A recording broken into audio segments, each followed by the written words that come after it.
자, 등장인물로는 50대의 아빠, 엄마, 아빠 엄마가 다 50대야. 그 다음에 70대의 친할머니, 그리고 결혼을 앞둔 20대의 딸, 이렇게 딱 4명이 등장하는데, 그날은 6월 4일로 엄마인 준코 씨가 회사에서 이제 중국 여행을 보내주기로 했나봐. 자기 직원들 몇 명하고. 그래서 이제 직장 동료들이 이제 기다리고 있었어. 약속날 집합 장소에서. 근데 안 오는 거야, 이 엄마 준코 씨가. 그래서 준코 씨가 이렇게 약속 어길 사람이 아닌데 해가지고 친척들한테 전화해. 연락이 안 받는다. 한번 가보시는 게 어떻겠냐. 그래서 친척들이 전화해도 진짜 안 받는 거야. 그래서 경찰에 신고를 했어. 그래서 경찰이 가봤더니 집에 아무도 없는 거야. 그래서 집을 둘러보는데 뭔가 이상해. 왜? 일단 현관문은 잠겨져 있는데 뒷문은 열려 있었어. 그리고 집에 실내등이 켜져 있고 아침 식사가 그대로 차려져 있어. 마치 불만 켜면은 바로 먹을 수 있게. 그리고 엄마가 여행 가려고 챙겨둔 여행 가방 있지. 네. 그것도 그대로 있고, 심지어 그 모기 잡을 때 쓰는 거지. 홈매트 그거 네. 매트. 전기 끼워서 쓰는 거. 네. 그것도 켜져 있어. 그게 막 타고 있는 거야. 그리고 아빠의 차가 없어졌어. 문 없어진 게 있나요? 베니싱 현상에서는 운송수단 없어지는 것까지 돼. 음. 그럼 여기까지 보고 유추할 수 있는 건 뭐야? 누구나 상상할 수 있는 거. 급하게 어디 가? 그렇지. 급하게 어디 갔지. 그래서 급하게 어디 간 건가 하고 생각하는 찰나에 휴대폰, 삐삐, 면허증 이런 것도 그대로 있어. 외출할 때 기본 아니야, 휴대폰은. 아니 뭐 진짜 급하니까 깜빡했다고 칠 수 있잖아. 네. 근데 옷을 뒤져보니까 옷이 다 그대로야. 잠옷을 입고 나간 걸로 확인이 됐어. 헐. 그래서 신발장도 봤거든. 아니 신발, 운동화 이런 거 다 그대로야. 슬리퍼만 신고 간 거야, 잠옷에. 어디로 갔을까요? 그럴까? 지금까지 봤을 때 샌들만 신고 잠옷만 입은 채로 나간 거야. 네. 핸드폰, 뭐 현금 이런 거 아무것도 없이. 현금이랑 통장도 그대로 있었어. 그래서 그럼 강도도 아닌 거잖아. 돈을 노린 강도도 아니야. 그런 네. 거죠. 그럼 뭐야? 싸웠나 혹시? 그래가지고 그 혈흔 검사를 다 해봤어. 근데 혈흔 반응이 절대 안 나왔어. 그래서 할 수 있는 건 뭐야? 목격자 조사해봐야지. 네. 그 옆에 집이 따닥따닥 붙어있어. 일본 집은 그 전이요. 그래서 경찰이 발견하기 전날 밤 10시쯤에 주민이 차문이 닫히는 소리를 들었대. 자동차 문이 촉 소리가 10시쯤에 들었어, 이 소리를. 그리고 좀 지나서 10시가 지나서 새벽 4시가 됐을 거 아니야. 이때 신문 배달부가 거기 지나가면서 신문을 넣거든, 그 집에. 네. 근데 아무 인기척도 없었대, 새벽 4시. 그리고 아빠 차가 안 보였대, 신문 배달. 4시 전에 사라진 거네요. 그러면 유추할 수 있는 건 10시에서 새벽 4시에 일어났다는 거 아니야. 네. 차문 닫히는 소리 10시에 났으니까. 6시간 사이에 사라졌네. 그럼 근데 아침밥은 뭐야, 그러면? 밥이 차려져 있던 건. 4시에 차린 건가요? 나도 이게 모르겠어, 이거. 저녁도 아니잖아, 10시면은. 그렇죠. 저녁도 늦고. 그럼 목격자 증언대로라면은 6월 3일 밤 10시서부터 다음날 새벽 4시까지 일어난 일이다 라고 보고 있는데, 근데 좀 자세히 보면 그게 또 말이 안 되는 게, 이게 딸이 있다 그랬었잖아, 결혼을 앞둔. 네. 딸이 따로 살고 있었어, 따로. 네. 자취하고 있었단 말이야. 근데 이날은 우연하게 들렸단 날이야, 딸이. 왜냐면 딸이 교사거든. 그날은 이 딸이 본인 차로 직장 동료를 집에 데려다 줬대. 데려다 주는 와중에 이 딸이 엄마랑 통화하는 거를 옆에서 들었다는 거야. 통화 내용이 뭐냐면 엄마가 야, 너 화장품 놔두고 갔으니까 와서 가져가, 이렇게 통화를 했다는 거야. 그래가지고 차가 아까 문이 쾅 닫히는 소리가 여기서 헷갈리는 거야. 아빠 차가 꽝 닫히는 소린지 딸이 도착해서 쾅 닫는 소린지. 그래서 정확한 시간은 몰라, 시작 시간은. 맞지? 그렇겠네요. 이렇게 일가족이 실종되었는데 어때? 오히려 저 등대 사건보다 이 사건이 더 베니싱 현상에 가깝지 않아? 그쵸? 이거는 뭐 사람만 썩 없어졌잖아. 네. 밥도 그대로 있고. 그래서 수사는 계속됐어. 왜? 무엇 때문에? 어떻게 사라졌는지 파악을 전혀 못하겠는 거야, 경찰들도. 그렇게 1년이 지난 2002년 어느 날, 가뭄이 졸라 심했어 그때. 그래가지고 쿄마루라는 댐이 있거든. 요 쿄마루라는 댐에 가뭄 때문에 이제 막 수위가 낮아졌네요. 수위가 낮아져가지고 바닥을 드러내는 거야. 근데 거기서 차가 나왔어. 차 한 대가 뒤집어져 있었어. 음. 그래서 차량 번호 조회해 보니까 이 히로시마 일가족 준코 씨의 차였고, 뭐 따로 시체는 발견 안 됐고요. 이제 차를 뒤집어 까봤지. 네. 그러니까 시체가 있어. 있더구나. 근데 모두 안전벨트를 한 채로. 그 다음에 자동차 키는 꽂혀 있었어. 이렇게 발견이 되면서 이제 수많은 가설들이 나오게 되는 거야. 도대체 무슨 일이 있었나? 강도의 납치에 의한 살인사건이냐, 강도가 납치해가지고 가다가 죽인 거냐. 근데 이게 석연치 않은 게 일가족 말고 또 다른 존재도 있었어. 시체는 가족 말고 바로 이 가족이 키우던 애완견. 애완견도 차에서 죽어 있었어. 그러면 이거는 강도가 성립이 안 되지. 개를 이거 번잡스럽게 모터로 데리고 가. 조그만 개를 언제 막 지질지도 모르고 이런 개를 그냥 집에서 발로 뻥 쳐주겠으면 쳐주겠지. 그럼 가정 불화에 의한 동반 자살이냐? 가정용품도 되게 좋았어 이 집이. 적금도 막 되게 큰 거 있었고, 그리고 트러블도 없었대 이웃 주민 얘기로는. 근데 뭐 개인 가정사는 뭐 이웃이 알 수는 없겠지만. 그리고 물 속에 빠졌잖아. 네. 차가. 그럼 어떻게 돼? 사람이 본능적으로 빠져나오려고. 벨트 일단 먼저 풀지. 벨트 풀고 빠져나오려고 뭐 저항의 흔적이 있어야 되는데 다 벨트 하고 있었다고. 이상하잖아. 본능적으로라도 살려고 할 텐데. 근데 더 웃긴 건 차가 아까 발견됐을 때 창문이 모두 열려 있는 상태였어. 그 얼마든지 빠져나올 수 있었다는 거야. 안전벨트만 풀으면. 그리고 봐봐. 우리 오늘 동반 자살할 거야 얘들아. 가자. 했을 때 여기서 오예 하면서 좋아할 사람이 누가 있겠냐고. 왜? 엄마는 좀 있으면 여행 가기로 돼 있었고 다음날. 딸은 결혼을 앞두고 있었어. 죽을 이유가 없었네요. 그러니까 자살할 이유가 없어. 그러면은 예측할 수 있는 건 뭐야? 살인? 수면제를 탔나? 그래서 1년이 지났으면 뭐 다 부패됐겠지. 그래서 약물 검사를 할 수는 없었을 것 같고. 그러면 실수로 떨어졌나 운전하다가? 근데 떨어진 지점 부근에 차량 진입 금지라는 표지판이 곳곳에 있었대. 그럼 이것도 명쾌하게 설명이 안 되지? 실수로 떨어졌다는 거는. 너네가 한번 생각을 해봐. 왜 나갔을까? 도대체. 왜냐면은 왜 나갔을까? 글쎄요. 역시 자살은 아닌 것 같아요. 그지? 일단 집이 너무 자살은 아닌 것 같아. 집 자살할 정황이. 이유가 없어 일단. 그래서 그런 얘기도 있어. 아빠가 열받은 거야. 왜냐면 엄마가 바람을 피고 있었거든. 그래가지고 동반 자살 시킨 거다. 근데 굳이 뭘 걔까지? 걔 혼자 아니야, 남겨두는 게 그래서? 그럴 수 있어요. 저 가끔 그 생각하거든요. 우리 집 고양이 보면서 나 죽으면 얘가 길거리를 헤맬까? 뭐 이런 거. 너가 더 오래 사세요. 혹시나 내가 중간에 죽으면 싫어 임마. 네가 키워.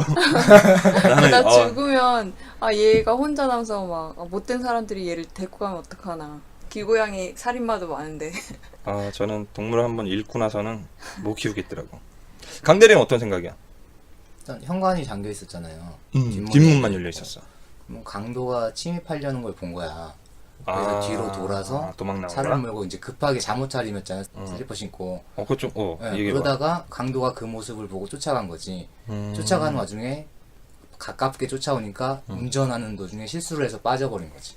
근데 그건 말이 되는데 네, 그러니까 가장 쉽게 유추할 수 있는 거는. 잘 생각했는데 반박하자면은 이웃 주민 그거 무조건 소리 질렀을 거라고. 강도야 하면서. 근데 그건 아닐 수도 있죠. 강도가 들었다고 해서 소리를 지르는 사람도 있거니와 못 지르는 사람도 있어요. 그렇게만 따지면. 밀렸다. 근데 그렇게 따닥따닥 집에 붙어 있는데?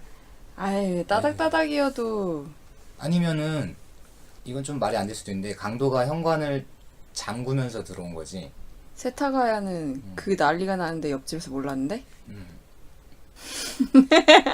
세타가야는 집이 되게 좋았어. 아이고 귀여워. 원하시.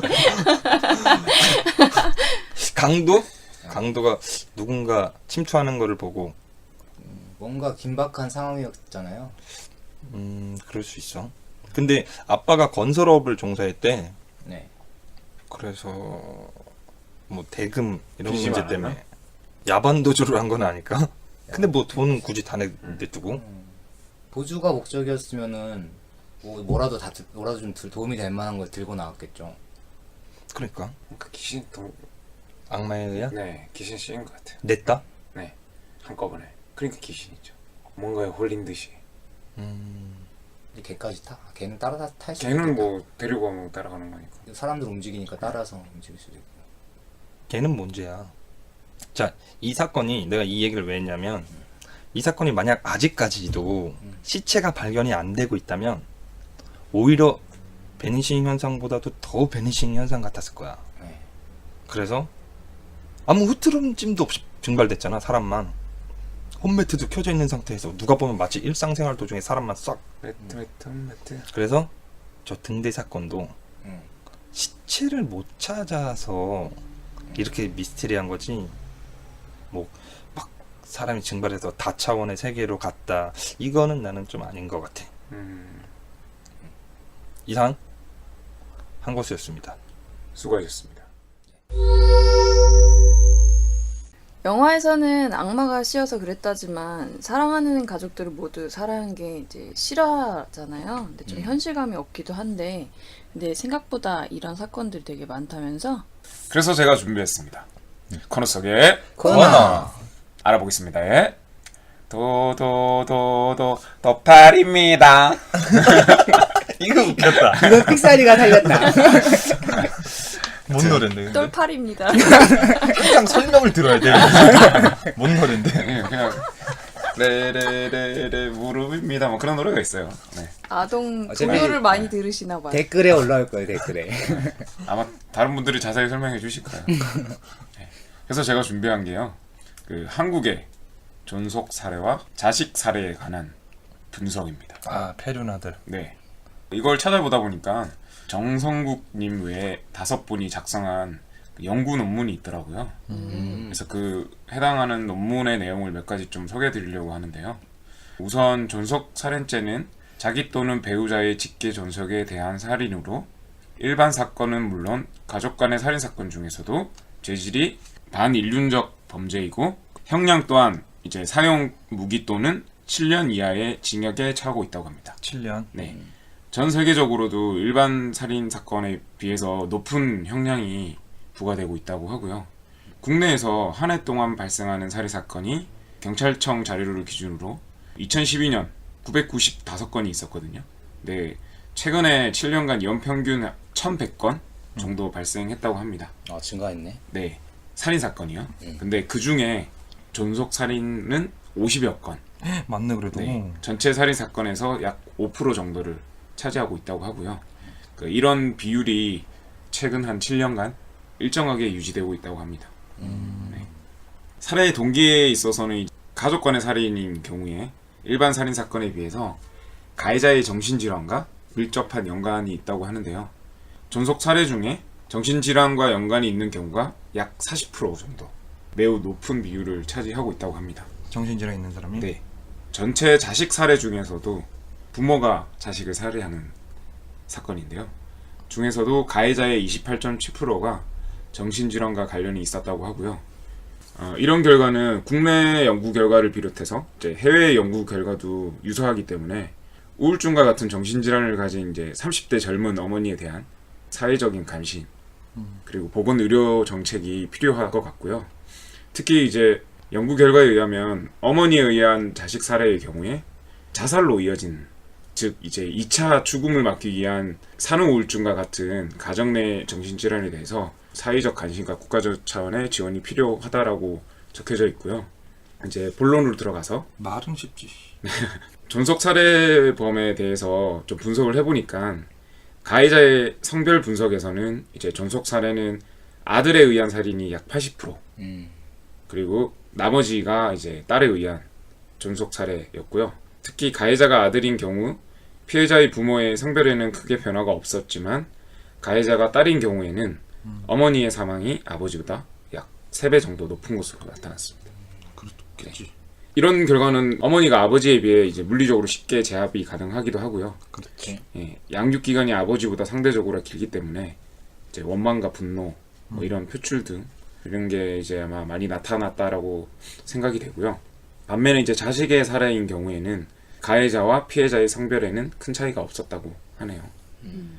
연령대 분포를 보면 피해자의 부모의 연령대는 60대 이상이 약 한 70% 정도, 그리고 이제 가해자의 연령대는 20대에서 30대가 약 60%, 58% 정도. 이제 젊은 아들이 고령의 부모를 살해하는 것으로 나타났는데요. 자식 살해의 경우에는 가해자의 부모의 연령대는 40대가 전체의 약 77% 정도 나타났다고 하고요. 피해자인 자식의 연령대는 10살 미만이 약 58%로 거의 물리적으로 저항할 수 없는 어린 연령의 자식들이 많이 살해당했습니다. 살해 방법이나 피해자의 손상 부위를 보면 전속 살해의 경우에는 칼과 같은 예기나 폭행, 둔기가 주로 사용되었고요. 아 그래? 네, 난 오히려 약물로 죽일 줄 알았더니. 아니요, 거의 그런 경우는 없어요. 손상 부위가 보통 경부, 두부, 흉부 등 극도의 분노와 흥분 상태에서 맞아. 표출이 된 무차별적인 폭력이 나타났다고 오히려 하고요. 더 잔인하게 죽여. 또한 살해 후 피해자나 이제 범행에 대한 공포를 느껴서 피해자의 얼굴이나 몸을 덮어 가리는 행동을 한다고 했다고 보기 싫어서? 하네요. 네, 하고 나서, 그러니까 살해를 하고 나서 그 모습이 보기 싫어서 덮어놓거나 얼굴을 가리거나. 막 세제 뿌려놓고 막. 근데 존속살인 아니어도 살해했을 때 덮어놓는 경우는 면식범이거나 가까운 지인일 경우가 많죠. 그죠? 맞아요. 반면에 이제 자식 살해에서는 어린 자식은 쉽게 제압을 할 수 있잖아요. 네. 그래서 목을 조르는 액사나 비구 폐색과 같은 질식의 방법이 주로 사용되어서 최소 시간 내에 사망케 하는 방법들이 사용되었다고 하고요. 살해 동기는 이제 존속 살해인 경우에는 정신질환이 가장 큰 원인이었고요. 그리고 가정폭력과 같은 경제적인 문제가 두 번째 원인을 차지하고 있었다고 하네요. 근데 아빠 엄마가 완전 애를 완전 누가 봐도 진짜 학대를 했어. 네. 진짜 너무 심하다 저거는. 근데 그 애가 못 견뎌서 죽였어 부모를. 네. 죽이는 건 나쁜 짓이지만 살인을 했다는 건. 그래서 감형되잖아요. 네. 정상 참작이라는 게 있잖아요. 감형돼 해줘? 네. 형은 받는데 감형. 그럴 거예요 아마. 그 기본 틀 안에서의 그 형은 받고요. 가중처벌이나 이런 거에 대해서는 아무래도 제한되겠죠. 그 사건이 하나 있었잖아. 유명한 거. 근데 요즘에는 보험금이나 이제 경제적인 문제로 살인하는 자식들이 늘고 있어서 금전적 원인이 가족 살인의 큰 요인으로 등장했다고 하네요. 그리고 또한 자식에 대한 가정 내 폭력과 폭언이 성인이 된 후에 전속 살해로 이어지는 경우가 많았고요. 과다한 알코올 섭취가 또한 이게 발생의 요인을 상승시켰다는 분석이 있다고 합니다. 자식 살해에서는 부모가 약 46% 정도 자식 살해 후 자살하여 일반 살인 사건은 물론 전속 살인을 포함한 가족 간 살인에서보다도 높은 비율을 나타내서 자식이 소유물이 아닌 독립적인 인격 책임에 대한 부모의 인식 전환 같은 게 필요하다라고 이제 분석을 했고요. 가해자의 부모의 약 29%가 정신질환을 가지고 있었대요. 근데 이제 평소에 이제 그 증상에 대한 치료를 받았다는 흔적이 거의 없었다고 하고요. 그 증세가 심해져가지고 그 상태에서 범행을 저지르는 경우가 되게 많았다고 하네요. 특히 존속 살해에서 가해자가 이제 정신질환이 있는 경우에는 95% 정도 이제 방화나 매장과 같이 이제 시체를 은닉하거나 범행을 은폐하려는 시도가 없었다고 해요. 그러니까 원래 대부분은 은폐하려고 하는데 정신질환이 있는 경우에는 그런 경우가 전혀 없었다. 그러니까 누가 보더라도 다 보이게끔 해놨다고 하고요. 그때 아까 말한 사건은 한 몇 주일 같이 살았잖아. 어머. 네, 그런 경우. 안방에 죽여놓고. 네, 네. 네. 아마 공부를 공부 되게 잘하는, 때문에. 네, 되게 잘하는 아빠 학생이었는데 엄마도 뭐 교육 쪽에 있는 사람 막 그랬어. 제가 아는 사건은 그거예요. 아버지랑 어머니가 일찍 이혼을 해가지고 엄마가? 네, 엄마가 애를 키웠는데 넌 애가- 성공해야 된다. 네, 애가 공부를 잘했어요. 근데 거기에 대한 압박을 계속 준 거예요. 그래서 얘가 엄마를 죽이고 같이 사는 거지. 썩어가는 냄새 나는데. 그 냄새 때문에 신고가 들어갔겠지. 뭐 그런 식인 거지. 특히 최근에 그 경북 칠곡에 아, 70모녀 사건? 네 하고 울산에서 발생한 계모에 의한 살인 사건 있잖아요. 어. 그게 사회적인 문제가 되었었는데요. 실제로는 자식 살인의 대부분이 친부모에 의해서 발생한대요. 그래서 계부와 계모에 의한 살인은 약 2% 정도밖에 안 된대요. 친부 친모가 더 많다고? 네, 맞아요. 그래서 대개 이제 아동 살인에 있어서 계부모에 의한 이제 살인 발생 비율이 높을 거라는 인식을 가지고 있잖아요. 근데 그게 다 왜곡된 인식이라는 거죠. 어떻게 자기 아빠 엄마를 죽일까? 그러니까요. 대부분 근데 정신질환에 의해서 많이 발생한대요. 그러니까 한 40%에서 50% 정도. 근데 이게 장기적으로 좀 대책을 마련하지 않으면 이게 정신질환이잖아요. 그러니까 점점 더 심해지는구나. 네, 늘어갈 거라고 이제 판단을 하고 있고요. 이게 제가 조사를 하다 보니까 엄청 세분화해서 나와 있더라고요. 이런 존속 사례가 지역별로 보면 경기도가 가장 많았고요. 진짜? 네, 그 다음이 서울이었어요. 그리고 부산. 그럼 약간 좀 도시화되는 쪽에서 많이 일어난다는 네, 거네. 맞아요. 좀 큰 도시야에서. 그리고 아까 설명했듯이 부모의 성별이 여성이 많았고요. 피해자가? 네, 남성보다. 음. 네. 그리고 피의자의 성별은 남성이 많았고요. 아까 잠깐 설명했듯이. 잠깐 얘기했죠. 그리고 더 찾아보니까 아들이 아버지를 살해하는 게 약 한 40%, 그리고 어머니를 살해하는 게 39%니까 이것도 한 40% 정도 되겠네요. 그래서 그렇게 크게 차이가 없었는데 딸이 어머니를 살해한 게 6.8% 전체에서, 그리고 아버지를 살해한 게 2.4%니까 어머니를 살해한 게 훨씬 많았다는 거죠. 그리고 손자가 조부모를 살해하는 사건도 있었대요. 네, 그게 한 전체의 5% 정도 됐다고 하고요. 손녀가 조부모를 살해하는 사건이 1% 정도 있었대요. 전체 중에 한 4건 정도. 그리고 심지어 며느리가 시어머니를 살해한 사건도 한 그럴 수 있지. 2.4% 정도 있었다고 하고요. 시아버지를 살해한 사건도 한 건 0.3% 정도 있었다고 하네요. 그리고 자식 살해 같은 경우에도 이제 경기도가 가장 발생이 많았었고요. 그 다음이 이제 부산이고, 그 다음이 서울이었대요. 그리고 발생하는 월은 2월 달이 최고 많았대요. 2월달? 네, 왜지? 그건 잘 모르겠어요. 그 다음에 이제 9월 달이 있었다고 하고요. 명절 때다. 그러네. 9월은 명절이다. 자식 살해. 자식 살해. 자식 살해만. 네, 존속 살해가 아니라. 그거 아니야? 저기 오랜만에 집에 왔는데 왜 장가 안 가냐고 그래가지고. 명절 이유 있을 것 같은데. 그거는 잘 모르겠어요. 딱 그 시점이니까. 2월달에는 2월 9일. 2월도 설이랑 아, 설이네. 구정이랑 추석. 자식을 살해하는 경우에는 아기의 성별이 남자아이가 훨씬 많았대요. 여자아이보다. 그러니까 막 직업 변변치 않고 막 이런 구박하니까. 아니 지금은 존속 살해를 자꾸 이야기하시는 건데 제가 이야기하는 자식을 살해하는 아, 자식을? 네 부모가. 그거 직업 변변치 않으니까 죽인 거지. 여튼 이렇게 이제 자식이나 부모를 살해하는 경우가 전체로 따지면 그 정도 되는데, 이게 방비할 수 있는 게 대부분은 이제 그거밖에 없대요. 정신질환에 따른 뭐 이런 것들. 그래서 이게 사회적인 시스템이 존속 살해에서는 최대한 더 증가하지 않도록 막는 게 좀 필요한 것 같고요. 제가 이거 존속 살해에 대해서 조사하다 보니까 최근에 일어난 그 외국의 사례가 있더라고요. 그래서 최근에? 네, 가지고 왔는데요.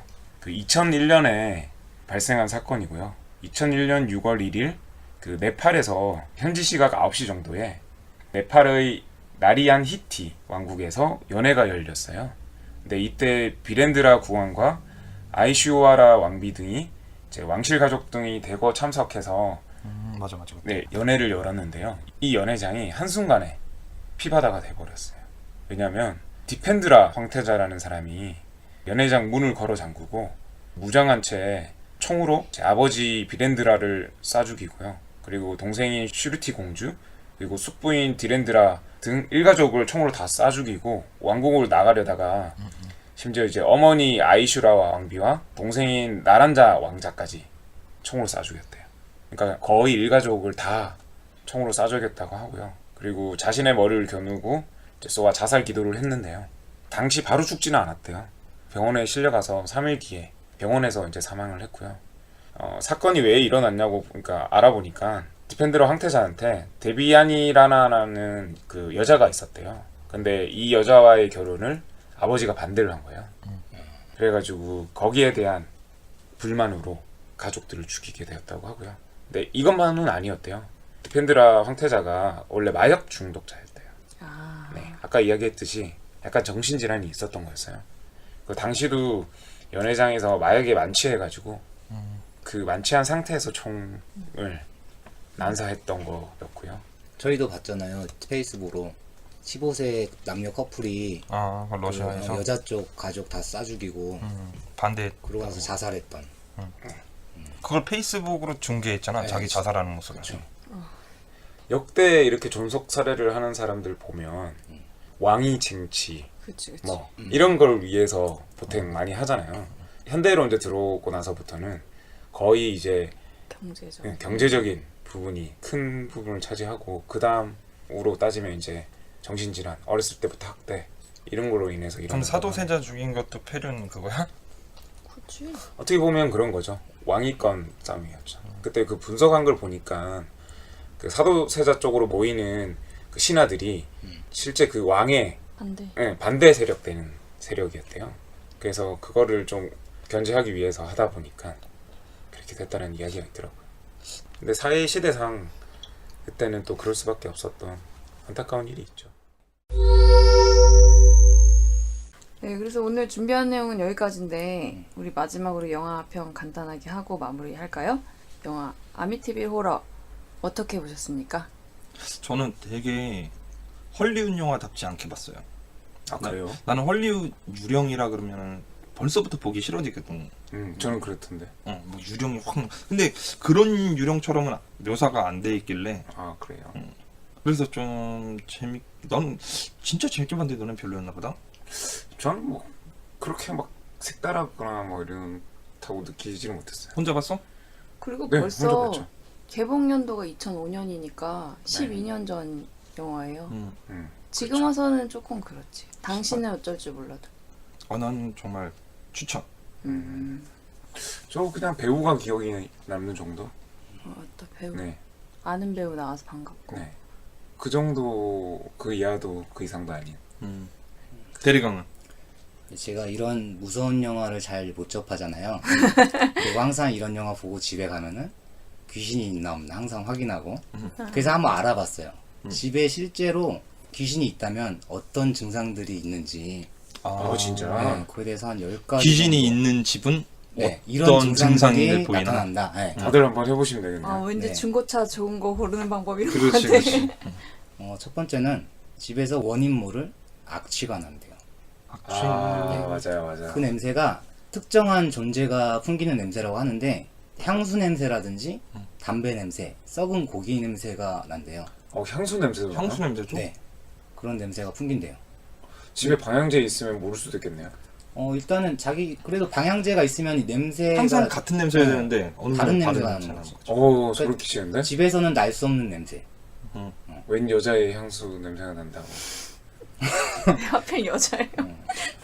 큰일 그럼 날 야, 더 무서운 게 웬 남자의 향수가 나는 게 더 무섭지 않아? 이거 완전 소름 끼치는데요?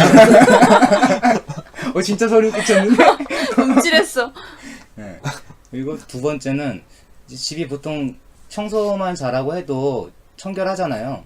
근데 이상할 정도로 어느 순간 벌레나 해충들이 많아진다면은 귀신이 집에서 나가라는 신호래요. 벌레 해충이 갑자기 많아지면 네, 내가 이렇게 이런 벌레를 끄니까 어서 나가라. 저거 아미티빌 호러에서도 네, 할 때 벌레 막 신부님. 나오잖아. 네, 그렇고 나가 그러잖아 그러면서. 네. 세 번째는 집에 혼자 있을 때 쿵, 탁 하는 소리가 나면은 귀신이 벽을 지나칠 때 나는 소리래요. 둥기덕 쿵덕 이건 안 돼? 안 돼, 안 돼, 안 돼. 벽을 지나갈 때, 통과할 때 이런 소리가 그럼 만약에 그 층간 소음이 심하면 어떡한가요? 그건 윗집에 따져야죠. 네. 자진몰이 장단 막 이런 것들. 네 번째는 집에서 개나 고양이 많이 키우시잖아요. 저번에도 얘기했었는데 개나 고양이가 갑자기 짖거나 먼 곳을 계속 쳐다보고 있을 경우에 그건 뭐 그때는 이게 이제 많지. 의식한다고 하고, 그리고 다섯 번째는 갑작스러운 온도 변화. 갑자기 차가워져야 돼? 네, 특정 공간에 들어섰을 때 순간 기온이 내려가는 기운을 받으면은 맞아. 귀신은 저거래잖아 온도가 네, 차갑대잖아. 귀신과 함께 있는 거래요. 그래서 갑자기 닭살을 돋는 거지. 예. 서늘해지고 막 이런 거. 그렇죠. 쎄한다 그러지. 그리고 여섯 번째는 저희가 TV 볼 때 뭔가 내 시야 왼쪽 끝이라든지 오른쪽 끝에 뭔가 있는 듯한 게 느껴질 때, 정확하게 안 보이는 시야 끝에 음. 뭔가 움직이는 게 시야 있으면 끝에 움직이는 느낌이 왔을 때 음. 그때는 귀신이 있다고 하고. 그 운전할 때 많이 느끼잖아요. 그쵸. 밤에 운전할 때 많이 느끼죠. 그리고 일곱 번째는 눈으로 직접 귀신의 형상을 목격하면은 그거는 실제 귀신이에요. 100%. 그건 게임 아웃이네. 네. 그러면 그리고 여덟 번째는 계속되는 악몽을 꾸는데 그 내용이 항상 같을 때, 같은 악몽을 자주 꾼다든지 귀신이 나에게 접촉하려는 거래요. 나 근데 예전에 아파트에 있을 때 우리 둘째 형 아파트였는데 그 안방에서 한번 본 적 있어. 형상을? 뭔가 쑥 지나가. 근데 그 안방만 들어가면 항상 찼어. 기온이. 나 그 집에 잤었는데. 맞아, 너 왔었지. 근데 그때 안방에서 표정이 앉았잖아. 진짜 울먹거릴 것 같아. 근데 그 안방을 우리 둘째 형이랑 형수도 거기 안 들어가더라고. 거기서 앉아. 그럼 거실에서 생활하셨잖아요. 나도 들어가면 거기 쎄하거든. 온도가 일단. 그래서 혼자 나 혼자 식탁에서 밥 먹고 있었어 어느 날. 그래서 안도팔님 거기서 재웠어요? 다른 데서 잤지 같이. 안 드셨어. 그런데 혼자 밥 먹고 있는데 안방 문에서 뭐 까만 형상을 봤어. 그게 쑥 지나가는 거야. 문과 문 사이를. 그 문 항상 열어놓거든. 네. 쑥 지나갔다가 지나갔던 게 다시 쑥 돌아오더라고. 그래가지고 나 맨발로 뛰쳐나갔었어 한번. 아 진짜요? 맞아요. 근데 형한테 그래서 말했었지. 형 이거 뭐야? 나는 안방이 좀 그래. 그러니까 자기도 그래서 안방에서 안 잔다고. 그리고 집이 되게 싸게 나왔었대. 그리고 지금 거기 안 사시는데 그래서 싼 거는 뭔가 다 이유가 있는 거예요. 맞아. 맞아. 그지? 네. 그리고 우리 집 구하러 막 자취방 옛날에 구하러 다닐 때 보면 좀 느낌 이상한 집 있잖아. 네. 뭔가 구조가 이상하다거나. 그렇죠. 맞아요. 그 전체적인 분위기가 탁 다운되는 집이 있어. 가면 약간 음기가 좀 있는 집이 있어. 아홉 번째는 물건 분실해 가는 건데 저희가 항상 같은 자리에다가 핸드폰을 놓잖아요. 근데 찾아봤더니 없어. 한참 찾아도 없어. 근데 얼렁뚱땅한 데서 그게 찾았을 때. 가끔 주머니에 있거나. 네, 주머니? 그러니까 뭐 부엌에 있다거나 핸드폰. 그러니까 그런 게 물건이 움직이는 듯한 느낌을 받았을 때네. 누군가 옮겨놓은 것 같은. 그러니까 나는 항상 여기다 놓는데 어느 순간 여기 없을 때. 그럴 수는 있지 않나? 나는 오히려 그러니까 분명히 여기 놔뒀는데 찾을 때는 여기 없었는데 다시 가보니까 있어. 뭐야 그건. 그건 뭐야? 그냥 귀신이 장난친 거지. 이사가 딴 데 숨겨놨다가 다시 가봤더니 있는 거지. 핸드폰 같은 거 잊어버리면 금방 찾을 수 있잖아. 집에서 잃어버리면 전화해보면 되니까. 네. 리모컨 잊어버리면 그거 진짜 미쳐. 맞아요. 전화 어떻게 걸어볼 수도 없고. 제일 짜증나 리모컨 잊어버린 게. 그러니까 제가 말하는 거는 내 행동 반경에 없는 곳에 물건이 있었다는 거죠.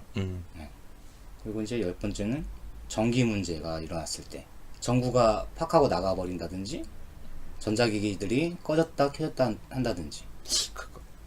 그거는 수맥이랑 관련이 있을 것 같아. 그러니까 결국에는 기술적 원인을 못 찾을 경우에 제 면도기처럼. 변동이 너 또 그랬었다며 며칠. 지금 귀신 관련되긴 했잖아요. 이번에도 면도기가 불을 밝히고 저를 반겨주고 있었어요. 드르륵 드르륵. 드르륵은 안 있어. 배터리가 없어서 잘 안 켜지거든요 그게.